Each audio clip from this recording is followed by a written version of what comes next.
بخير بن زۆر خۆشحاڵم لە کۆبوونەوەی سێمی ساڵی خوێندنی 2023-2024 دەتانبینم. بەڕاستی دەستخۆشێکی زۆرم هەیە لە بۆ ئەو داک و بابانەی ئێستا ئامادەنە دڵنیاتان کردینەوە کەوا خەمی منداڵەکانتانە وەکمە. یەکێک لە خاڵە گرنگەکان ئەوەیە کەوا مەسوولەتی زۆریش لەسەر قوتابخانەی بەڕاستی ئەوەیە خول و ڕاهێنان یعنی بە بەردەوامی دەکەین. پێم وایە یعنی بەس لە ساڵی خوێندنی 23-24 پێم وایە دەڕاهێنەری جیاواز سەردانی قوتابخانەیەکانی کردیە بۆ پێدانەوەی خول بە مامۆستاکانەوە.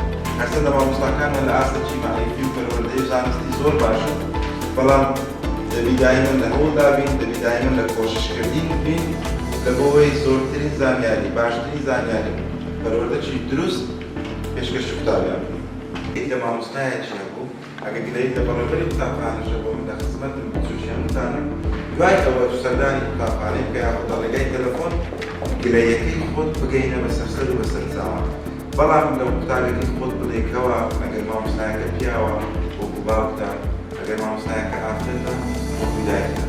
بەو شێوەیەی قوتابیەکە یعنی پتر ڕێزی مامۆستا دەبێت و دڵنیاتان دەکەم بۆ لە کۆمەڵگەی بان یەک لە کۆلەکە ڕئیسەکانی کۆمەڵگەی بان قوتابیان، یعنی هەموومان لە بۆ خزمەتی قوتابیش لە بۆ هەموومان.